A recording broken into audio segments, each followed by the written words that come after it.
Good evening. Today is day 3 of the US government shutdown, but what does that really mean? In simple terms, a shutdown happens when Congress can't agree on a budget, so the government loses its legal authority to spend money. Think of it like a household that can't pay its bills because the adults can't agree on how to spend their money. When Congress and the president don't reach a deal, many government operations are forced to pause. Essential services, like national security, air traffic control, and law enforcement keep running, but most other federal activities stop. This isn't just a technicality, it's a major disruption for millions of Americans who rely on government services every day. Shutdowns are usually the result of political standoffs over spending priorities or policy issues. When leaders can't compromise, the government grinds to a halt, creating uncertainty and hardship across the country. It's a self-inflicted crisis, a failure to perform the basic duty of keeping the government open. While politicians argue, the effects ripple far beyond Washington.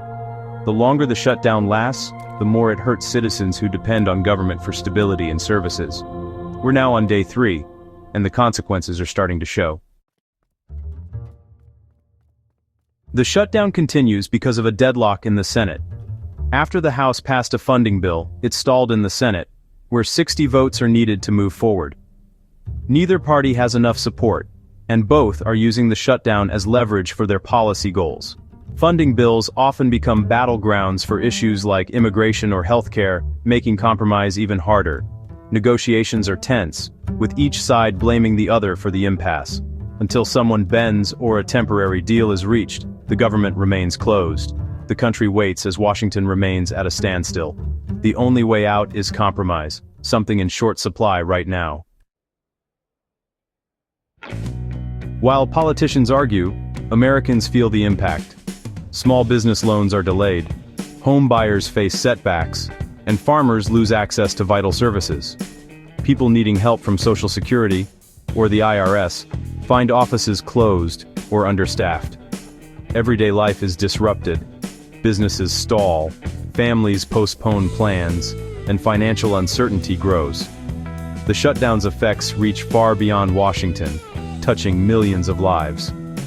For many, it's not just politics, it's personal. One of the most visible effects? National parks and monuments are closed. Yellowstone, the Grand Canyon, the Statue of Liberty, all off limits. Local economies that depend on tourism suffer immediately. Meanwhile, hundreds of thousands of federal workers are furloughed without pay. Scientists, park rangers, food inspectors, and more. Even essential employees like TSA agents must work without pay, straining their families. The shutdown brings real financial anxiety to public servants across the country.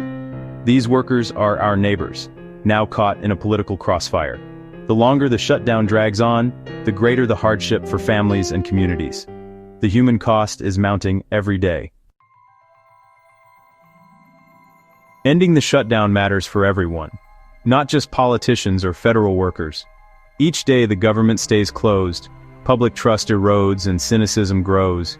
The economic cost is real: lost wages, stalled business, and shaken consumer confidence.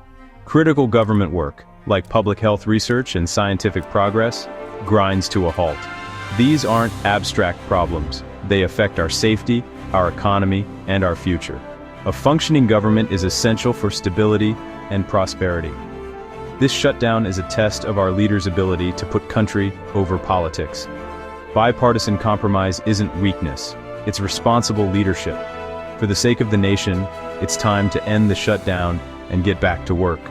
The stakes are high, and the solution can't wait.